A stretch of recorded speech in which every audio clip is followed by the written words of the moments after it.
Petani di Kabupaten Aceh Besar mulai melakukan panen raya tanaman padi. Hasil panen kali ini diperkirakan mencapai 7 hingga 8 ton per hektar. Sejumlah areal persawahan yang ditanami petani di kawasan Blangjaro, Kecamatan Indrapuri, Kabupaten Aceh Besar, sudah mulai memasuki masa panen. Berdasarkan pantauan tim liputan Aceh TV, tampak padi di sejumlah areal sawah milik warga sudah mulai menguning. Bahkan sebagian besar di antaranya sudah dipanen dengan menggunakan alat teknologi mesin potong padi. Kepala Dinas Pertanian Kabupaten Aceh Besar Jafar mengatakan, hasil panen padi di Aceh Besar dari tahun ke tahun terus meningkat.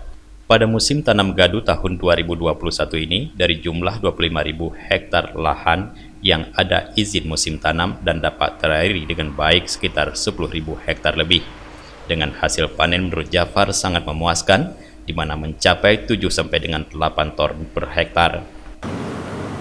Ya, alhamdulillah mengenai produksi padi di Aceh Besar, kita dapat melihat dari tahun ke tahun kita terus meningkat. Ya, alhamdulillah tahun ini juga dari yang ditanam oleh masyarakat pada musim tanam atau MT Gadu 2021 ini, yang mudah-mudahan dengan luas lahan 25.000 di musim gadu kita tahun ini yang ada izin tanam yang insya Allah dapat terairi sekitar 10.000 hektar lebih.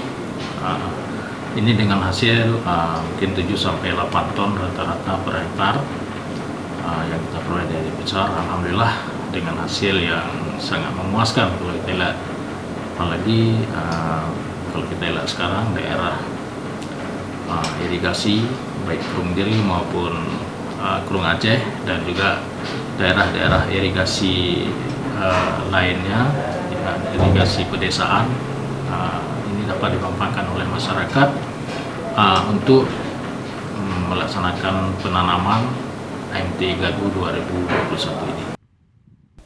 Dinas Pertanian Kabupaten Aceh Besar akan terus melakukan berbagai upaya untuk meningkatkan hasil produksi pertanian, terutama tanaman padi. Di antaranya adalah dengan membangun sarana pendukung saluran dan irigasi, serta memberikan edukasi teknologi tepat guna. Dengan berbagai upaya tersebut, diharapkan hasil produksi padi di Aceh Besar akan terus meningkat, sehingga mampu memberikan kesejahteraan terhadap petani. Dari Aceh Besar, Tim Liputan Aceh TV melaporkan.